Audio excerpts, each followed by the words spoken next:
그러면 그 마인드 300 제2차 심포지움 3.1운동과 현대문명 한미 민간동맹의 기원에 대한 주제를 하는 심포지움의 2차 2부 순서 토론 시간을 갖도록 하겠습니다. 토론은 먼저 세 분께서 1부에서 기조발제를 해주셨고 저희가 패널로 모신 이영훈 교수님과 또 김효선 총장님 그리고 이충근 교수님의 말씀을 요 세 분의 발제와 더불어 평소에 3.1운동과 현대문명을 주제로 한 큰 주제에 대해서 생각하시던 바를 말씀해 주시고 또 일부에서 말씀하신 발제자들께서 또 하실 말씀이 있으면 약 5분 정도 해 주시고 그리고 플로어에서 들어온 질문을 가지고 다시 한번 그 질문하도록 하겠습니다. 그럼 먼저 첫 번째 순서로 서울대학교 교수를 역임하시고 지금 현재 이승만 학당의 교장 선생님으로 계시는 이영훈 교수님을 모시고 약 10분 정도의 그 토론을 듣도록 하겠습니다. 그러면 큰 박수로 환영해 주시기 바랍니다.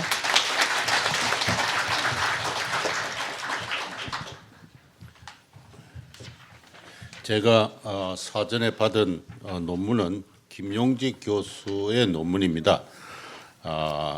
오늘 그 메인 발표라고 할 수 있는 그 백모 선생님의 논문은 제가 사전에 받아보지 못해서 토론문을 쓰지 못했는데요. 김용직 교수의 논문에 대한 토론부터 하고 더불어 박성현 선생의 논문에 대해서 짤막하게 한두 마디 하겠습니다. 41페이지에 저의 토론문이 있습니다. 3.1운동을 후진민족의 자결권을 포함한 자유민주주의의 세계적 발전과 확산 과정으로 일환으로 파악하고 그 귀결로서 대한민국의 성립의 역사적 의의를 규정한 논문의 기본 취지에 대해서는 기본적으로 공감을 합니다. 그 점을 전제한 위에서 비판의 역할을 맡았기 때문에 다음과 같은 몇 가지 의견을 개진해 드립니다. 책을 내신다니까 혹 참고가 되면은 큰 다행이겠습니다. 첫째는 3.1운동을 민족혁명이라고 정의하고 계시는데요. 그 취지를 살피면은 민주주의 혁명과 별 다를 바가 없는 가운데 그 말의 역사성, 그 유래성을 존중하고 있는 듯합니다. 그런데 아시다시피 민족이란 용어나 개념은 오늘날 너무 오염된 상태라서 민족혁명하면은 좌파들이 즐겨 쓰는 민족혁명 그게 요사이 지배적인 담론이라서 역사적인 용례나 유래성에 반드시 구애될 필요가 없이 기왕의 같은 뜻이라면은 민주혁명으로 쓰는 것이 더 좋지 않을까 하는 그런 생각을 해봅니다.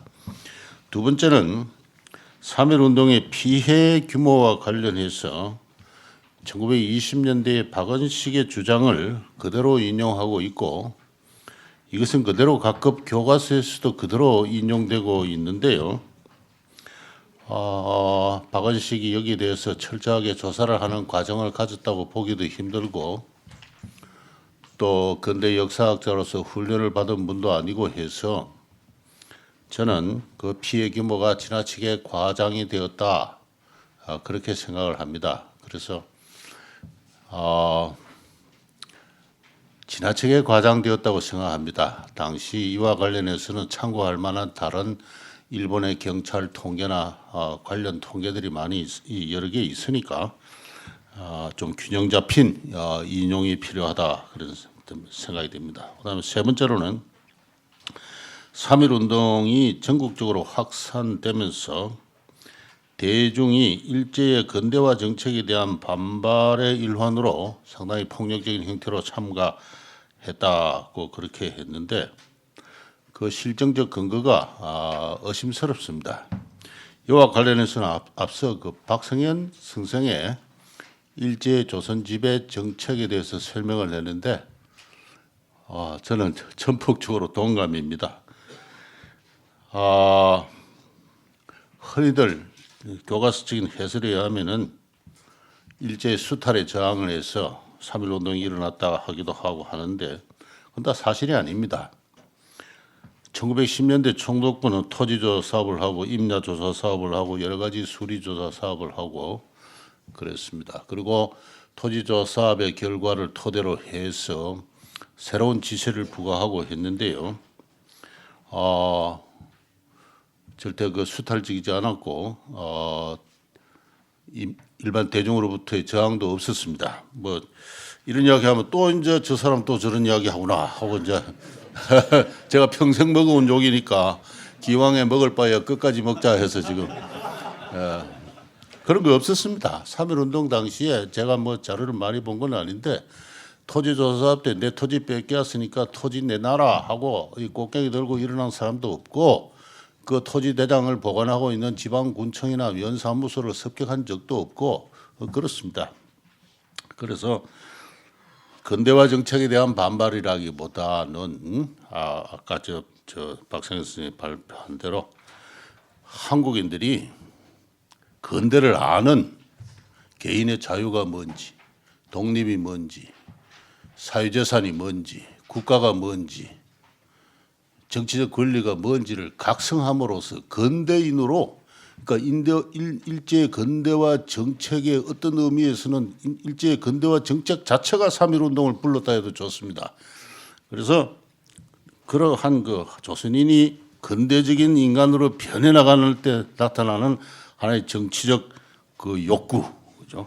저는 그걸 자유의 길이라 하는데 그 한국인 스스로 내디딘 자유의 길로서 의미가 크지. 이런 통설적인 통사적인 설명은 실정적으로 맞지 않는다 하는 생각이 들고요.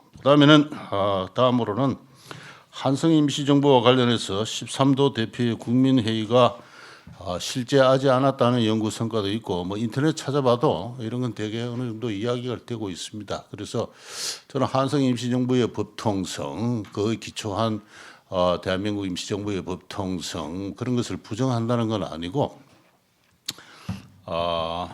그리고 대한민국 임시정부가 김원봉 한국 그 조선독립혁명당 계열로부터 지속적인 해체 요구를 서너 차례 받으면서도 그 간판을 끝까지 붙들고 늘어지지 않은 것은 3.1운동 때 13도 대표가 모여서 만든 정부를 우리가 잇고 있다는 그 법통성입니다. 저는 그렇게 대단히 소중하게 생각하지만은 13도 대표가 다 모인 적은 없고 그 모이려고 했지만은 뭐 한 두 도 정도 대표밖에 못 모였습니다. 그래서 그런 의미에서는 페이퍼 가버먼트다 하는 비판도 이 좌파 쪽에서는 나와 있는데요. 그런 것도 고려를 하셔서 그 지나치게 과장을 하지 않도록 안간 힘을 다써서 뭔가 만들어가는 과정이었지 처음부터 모든 것을 활짝 꽃피운 그런 혁명은 아니었다는 걸 제가 좀 이야기를 드리고 싶고 그다음에 공화주의라는 말씀을 쓰시는데 군주제를 대신한 어떤 그 일반 대의제 민주주의적 대의제 정치로 공화제라는 말을 쓰고 계시는데 그 점에 관한 한 저는 이의가 없고 3.1운동을 그 공화주의적 그 어떤 대변혁으로 평가하는 데는 저는 찬성을 합니다만은 그러나 그해 4월에 상해에서 결성된 한 30명 정도의 젊은이들이 만든 대한민국 임시정부는 분명히 그 임시 헌장에서 임시 야컨이라 그랬습니까? 임시 헌장에서 대한민국은 민주공화국이다 이렇게 했습니다. 그러나 그해 9월에 통합임시정부가 결성되면서는 그렇게 합의를 할 수가 없었습니다. 통합임시정부가 중요하죠.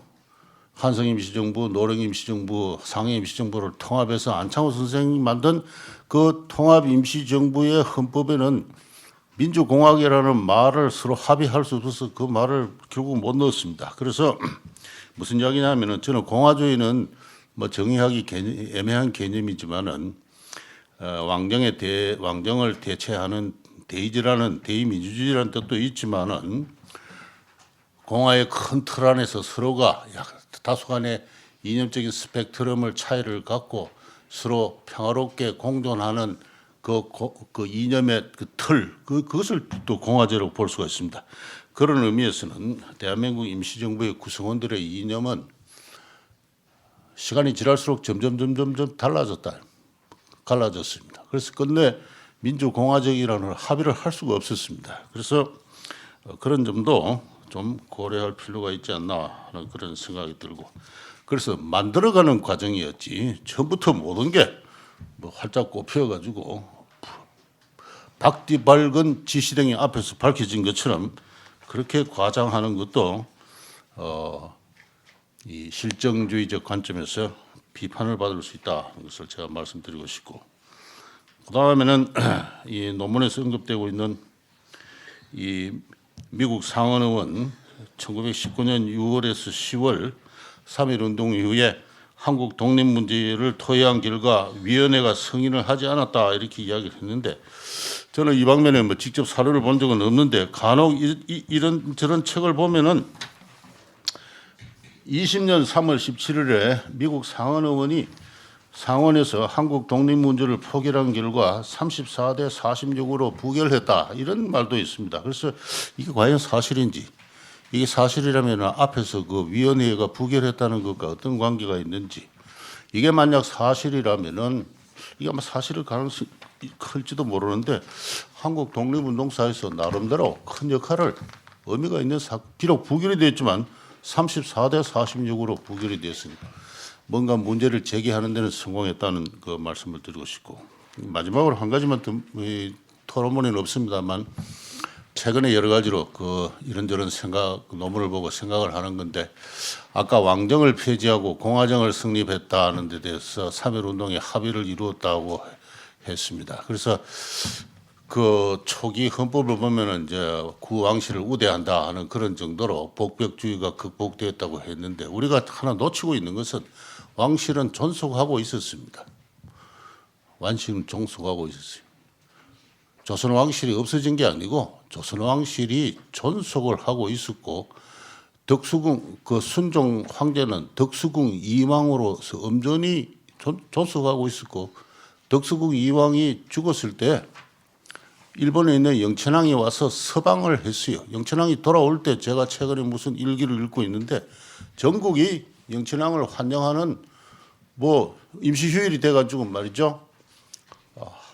학동들이 애를 학교 안 가고 그 집집마다 국기도 달고 말이죠. 그랬어요. 그래서 당시의 실정을 착하게 복원을 하려면은 우리가 왕정을 폐지하고 공화정을 성립했다고 했을 때 일반 다중의 정치 감각에 의해서 그것이 어떻게 당시의 실태와 맞는가에 대해서는 조금 더 좀 더 실정적으로 면밀한 추적이 필요하다는 걸 제가 말씀드리고 싶고, 그 다음에는 이제 박상현 선생하고 관련해서는 제가 논문을 읽지 못했기 때문에 한 가지만 말씀드리겠습니다.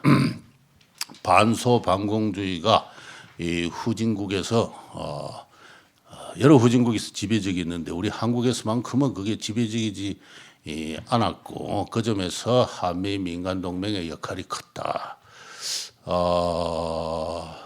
좋습니다. 뭐 저도 그런 말하는 취지는 동감을 하겠는데, 역시 제가 또 좀 욕먹을 소리를 할 수밖에 없는데 일제의 반공 정책이 대단히 강력했습니다. 공산주의가 일본에서 뿌리를 내리지 못했거든요. 이 조선에서도 1923년인가 4년에 뭐 공산당이 조직돼 25년인가 그렇게 해서 제 30년까지 몇 차 공산당이 조직돼 다 실패를 하는데, 그것은 공산당주의자들의 그 또 뭐 어떤 팩티즘 어떤 분파 때문에 그렇지만은 일제의 치안법에 의한 탄압이 너무나 엄혹했습니다. 그래서 일제의 반공산주의 정책이 대단히 엄혹했고, 또 아까 말씀드린 대로 동아 정책이 급격하게 진행통에 도시부를 중심으로 한 자본주의 경제가 발전을 했고 해서 그러한 영향이 제 경제사가 입장에서 볼 때는 보다 더 중요한 것 같습니다. 그래서 이렇게 여러 가지 종합적으로 고려를 하셔서 반공주의가 강했던 것이 갖는 선진성을 강조를 하면서도 우리가 아까 백모 선생께서 일제 역사를 전면적으로 재해석했는데 새로운 사고의 전환과 더불어 모든 것을 좀 더 종합적으로 사실적으로 이렇게 정리해 갈 필요가 있다. 제 생각은 그렇게 생각합니다. 예, 감사드립니다. 우리 김영주 선생, 네. 김영직 교수님께서 말씀하신 그 민족혁명, 그다음에 3.1운동이 바로 우리의 공화국의 시작이라는 것에 대한 좀 더 다른 견해, 그리고 또 박상현 대표가 말씀하신 우리 일제시대 때 반소 반공주의에 대한 해석 등에 있어서의 의견을 말씀해 주셨습니다. 다시 한번 감사드립니다. 그리고 다음으로는 지금 이승만 포럼의 사무총장을 맡고 계시는 김효선 선생님의 패널 토론이 있겠습니다. 큰 박수로 환영해 주시기 바랍니다.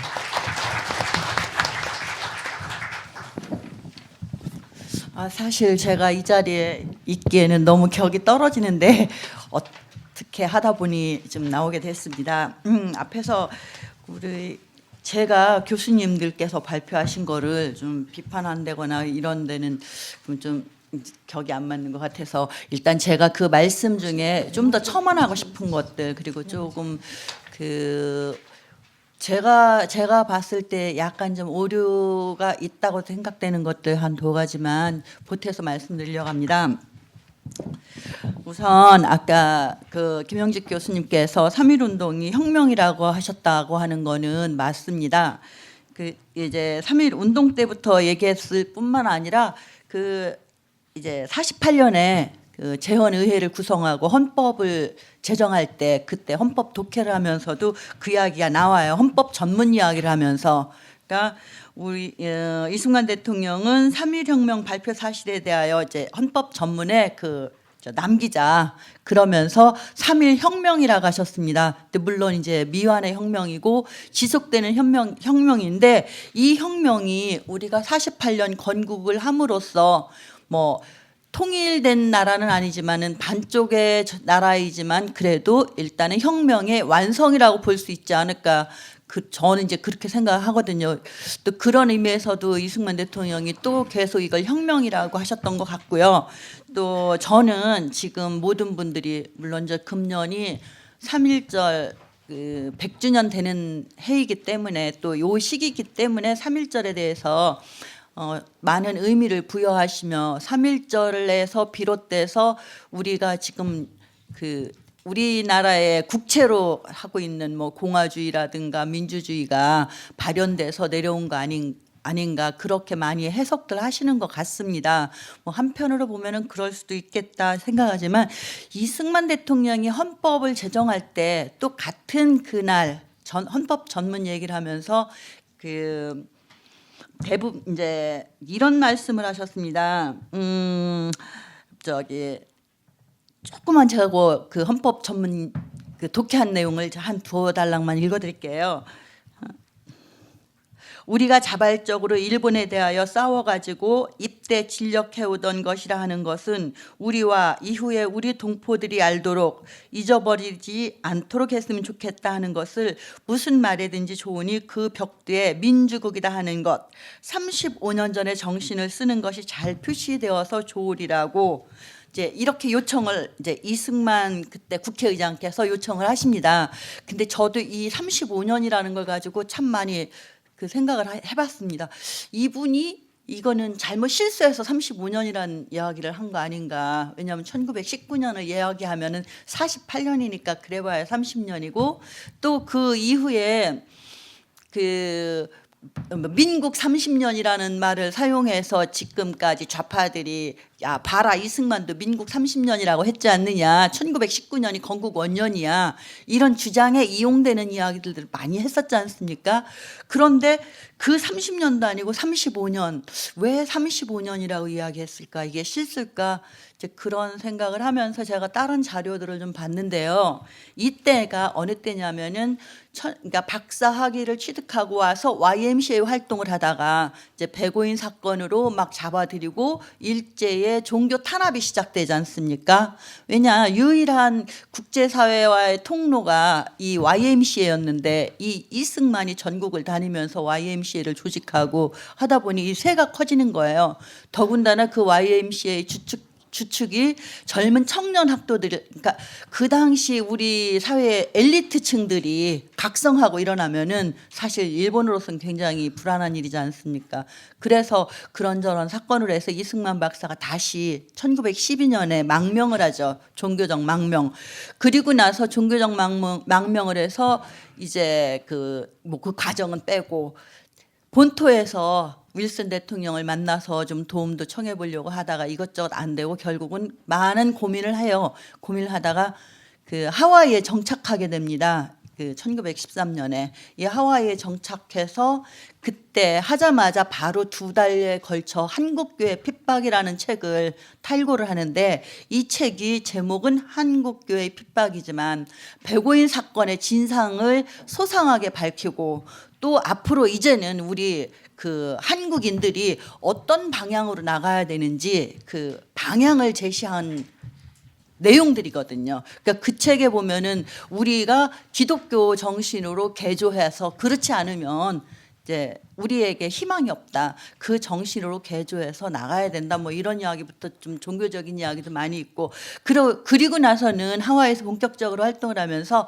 정말로 공화주의라는 이야기를 굉장히 많이 하고 그런 글들을 많이 써요. 논설을. 이제 그때부터 본격적으로 이승만 박사가 공화주의를 표면적으로 드러내서 발표를 많이 하고 계몽을 하고 하와이 교민들 사이에서도 사실 독립 정신에서 여러분 보면은 그 공화주의라는 게 가장 좋은 미국의 민주공화제가 가장 선미한 제도라고 독립 정신에도 이렇게 쓰여져 있거든요. 그러나 그때는 왕이 존재할 때였기 때문에 아까 우리 김용직 교수님께서 말씀하신 것처럼 그 공화주의를 표면적으로 드러내지는 못하고 입헌 군주제 정도로 주장을 했었는데 이제 그것을 벗어나서 완전히 자유롭게 공화주의에 대해서 계속 이야기를 하고 그 길로 가야 된다고 계속 계몽하는 그래서 이승만 대통령은 자신이 진짜 그 공화주의를 밖으로 할 수 있었던 시기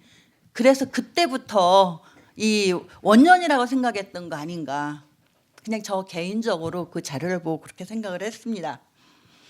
그리고 우리 처음에 발제해 주신 그 조 교수님께서 이제 여러 가지 속상하시다고 말씀 많이 하셨는데 그 임시정부 기념일 관해서요.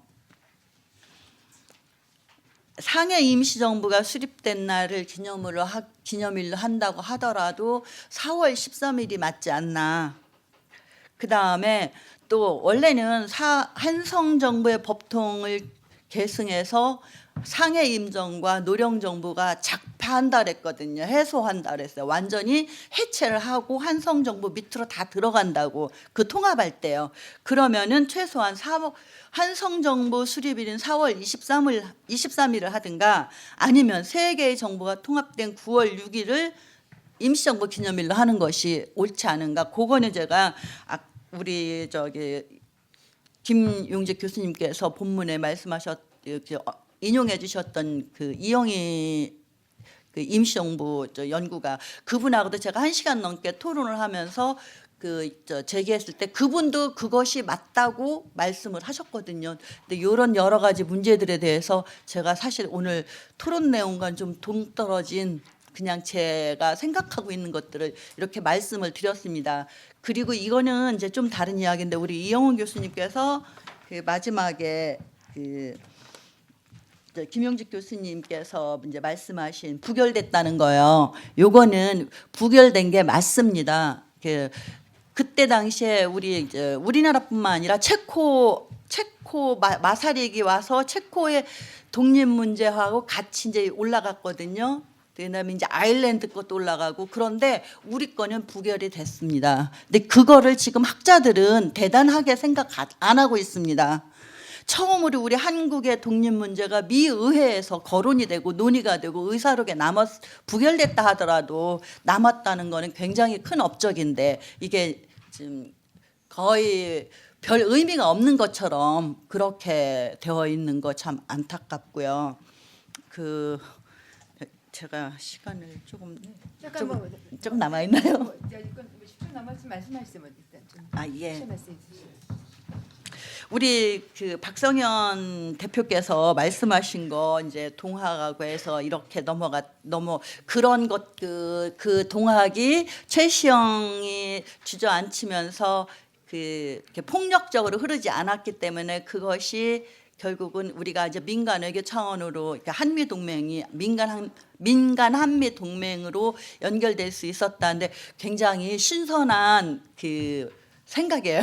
저는 이제 그런 것까지는 감히 생각을 못 해봤었는데 뭐 좀 더 저희들이 이제 깊이 좀 연구해봐야 될 문제이긴 한데 그 기본적으로 그 이승만 대통령이 그 동학에 대해서 보는 시각은 그 굉장히 비판적이었습니다. 사실 동학이 그렇게 하지 않았으면 이 한반도 땅에 외세가 들어오지 않았을 건데 그렇게 함으로 인해서 그게 반란이고 조선 조정이 빨리 무너지는 단초를 제공했다는 이런 비판적인 글을 남긴 게 있습니다. 그거 제가 어제 좀 찾다가 아유 오래돼가지고 못 찾았는데 찾아서 가지고 나오려고 하다 못 찾았는데 이제 그런 것도 있고 근데 뭐 하여튼 여러 가지 시각으로 바라볼 수는 있겠습니다. 그러나 가장 중요한 거는 이제 이승만 대통령이 건국할 때도 그랬고 또 우리 6.25 때도 그랬고 3.1 운동 때도 그랬고 아까 우리 박성현 대표께서 그 백오인 사건을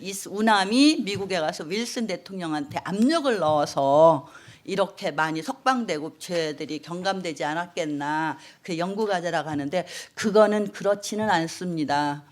대신 어떤 일이 있었냐면 선교사들이 엄청 많이 비판을 했어요. 그리고 그 선교사들이 그 미국 정부에 항의를 했어요. 왜냐하면은 그때 당시 미국이 이미 그 기독교 대각성 부흥 운동이 일어나서 세계 각국으로 선교사들을 막 보냈거든요. 엄청 많은 선교사들이 나갔어요. 그래서 미국이 그때 사명이 우리가 나가서 그 미개한 나라들을 다 기독교로 개종시켜서 문명화해야 된다는 이런 사명을 가지고 나갔는데 막상 나가서 자기들 선교를 하고 있는데 이 교회들이 이렇게 불타고 기독교 대부분의 또 이제 기독교인들이 주축이 되었었는데 이 이제 일제에 의해서 악평을 당하고 하니까 많은 선교사들이 그 미국 정부에 계속 압력 넣고 그다음에 중국을 통해서 그런 악행들을 계속 보낸 거예요. 이것을 이승만 박사는 또 이제 재생산해서 이 백오인 사건의 진상이라는 이제 한국교회 핍박이라는 책으로 만들어서 그걸 우리 교포 사회에도 널리 알리기도 했고 하여튼 요 정도로만 제가 나중에 궁금한 거 있으면 제가 또 질문하시면 말씀드리겠습니다. 네, 감사합니다. 네, 감사합니다. 오늘 그 심포지엄 굉장히 의의가 있는 것 같습니다. 이렇게 현장에서 여러 가지 역사적 사실도 정리가 되고 또 오늘 또 말씀하신 대로 그 저희 조선의 당시로는 독립 문제가 처음으로 그 미국 상원에서 거론된 물론 아쉽게도 부결이 됐지만 그런 역사적 의미 같은 것도 우리가 되새길 수가 있었습니다.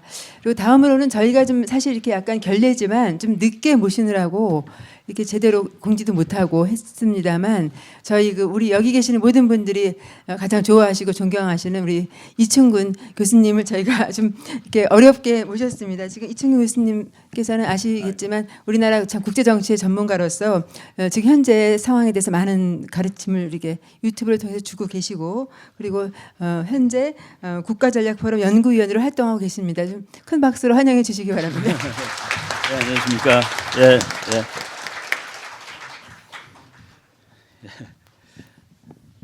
원래 제가 토론자로 우리 조성환 교수님한테 부탁을 받았는데 제가 보니까 그 시간이 안 되기 때문에 문자를 보냈습니다.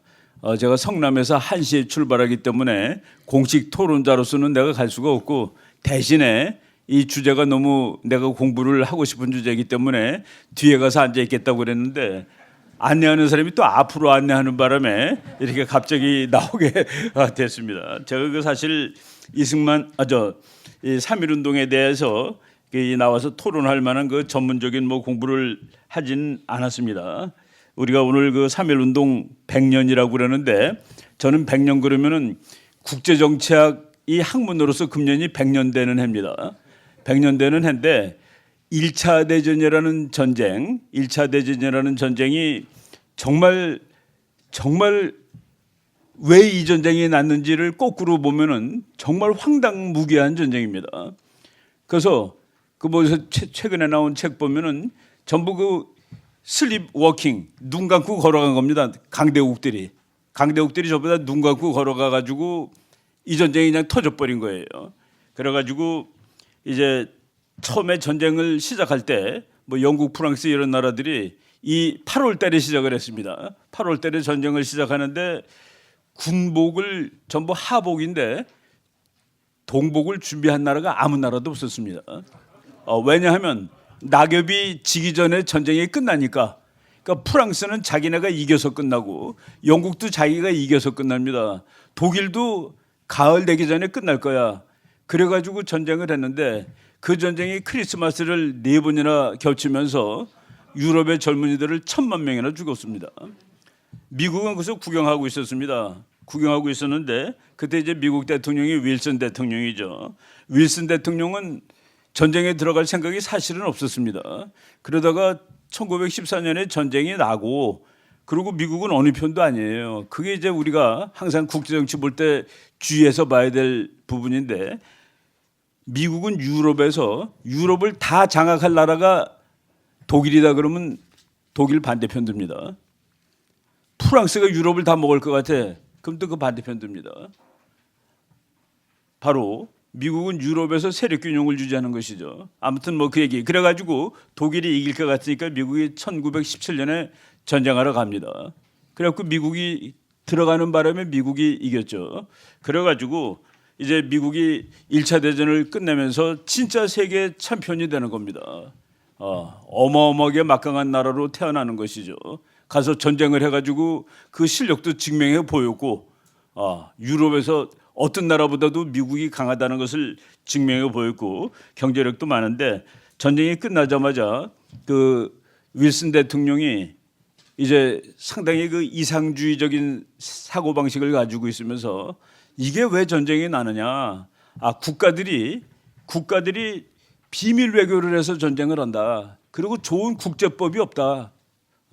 사람들은 다 착한데 다 착해서 우리가 서로 대화하고 그리고 좋은 국제법이 있고 외교관들이 숨어서 쑥닥쑥닥 하는 게 아니라 공개적으로 국민들 앞에서 그러면은 평화가 온다. 그리고 특히 국민들은 자기가 원하는 정부를 자기가 가지면 된다. 민족 자결주의 딱 이렇게 나왔습니다. 그 14개 조항 나오고 거기에서 우리가 큰 희망을 가진 거죠. 세계적인 강대국 그리고 전쟁을 이기게 한 미국 대통령이 민족 자결주의가 평화의 조건이래. 그래서 우리가 3.1운동 때 감명을 받아가지고 그것을 이제 뭐 그냥 영어로 쓰면 어답트한 겁니다. 그래가지고 5등은 자해 뭐 이렇게 나오죠. 그런데 그때 우리의 불행은 그때가 이제 일본한테 나라 뺏기고서 9년 됐을 때입니다. 그러고 3.1운동을 하고 26년 후에 나라를 다시 찾았는데 무지하게 긴 기간 동안 있었죠. 그런데 우리가 요걸 조금 그 2차 대전 이후로 넘어오면은 2차 대전 이후에도 민족 자결주의입니다. 그것 때문에 세상에 전쟁 나고 그래가지고 민족이 자결해가지고 다 독립을 합니다. 독립을 하는데 누가 독립을 하느냐? 진나라, 진강대국의 식민지가 독립하는 겁니다. 이긴 강대국의 식민지가 독립하지 않습니다. 이긴 강대국의 식민지는 예를 들어서 프랑스가 베트남을 거의 100년을 점령하고 있었죠. 2차 대전 때 일본한테 뺏겼습니다. 일본이 점령하고 있습니다. 베트남을, 월남을. 근데 2차 대전 때 일본이 지니까 일본 놈이 쫓겨나니까 프랑스군이 다시 들어갑니다. 내 거다 하고서. 그래서 호지명이 다른 식민지 국가들은 다 독립하는데 그러니까 진나라의 식민지들이 다 독립한 겁니다. 바로 이때에도 일본이 이긴 나라 편에 껴 있었습니다. 1차 대전 끝났을 때 그것이 우리나라가 참 그러고 나서도 수십 년 동안 독립을 못 찾은 뭐 그런 계기가 되는데 국제 정치적인 변수를 우리가 항상 잘 봐야 된다라는 그 말씀을 드립니다. 그리고 우리가 아까 그 백모 선생께서 이제 1894년까지 청나라에 있었고 우리나라가 의존한 나라가 1905년에 1905년까지 러시아에 있었고 그리고 1905년부터는 결국은 일본의 식민지가 되는 거나 마찬가지인데 이것도 줄 서는 문제입니다. 우리가 줄 선다는 거가 이제 줄 선다 그러면은 독립이 아니라는 뜻이 되는데 국가들이 안보를 위해서 하는 거는 자기 스스로 힘을 내리는 거 그리고 좋은 편의 힘을 빌리는 거 이 좋은 편을 잘 찾아야 됩니다. 좋은 편 찾기 이거를 그냥 애들 말로 하면은 줄 잘 서기가 되는 것이죠. 근데 이제 우리나라가 줄을 좀 잘 못 서는 편이었다라는 그런 그 교훈을 이제 한번 말씀을 드리고 싶고요.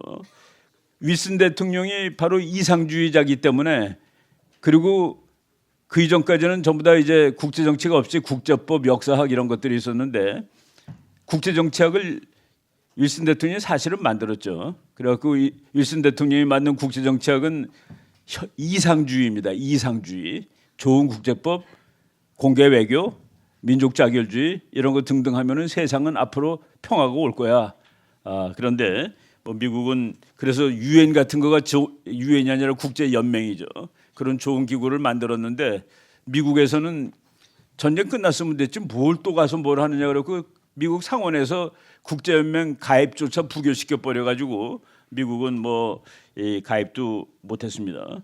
저는 그래서 이제 뭐 오늘 그 제가 그 논문도 읽어보고 온 상태도 아니고 토론할 수 있는 그만한 그 공부가 못 돼 있는 상황인데 다만 이제 한미 동맹의 하나의 그 맹아가 이제 1919년에 3.1운동에 있었다는데 오늘 공부를 많이 했다고 생각되고 저는 그 이승만 개인이 한미 동맹이라는 것을 형성하는데 정말 혁혁한 공을 세운 그러니까 뭐 우리 국민도 물론이지만은 이승만이라는 그 개인의 그 거의 귀신 같은 그 능력이 그 외교의 신이라고 직접 그렇게 씁니다. 국제사회에서 이승만은 외교의 신이다.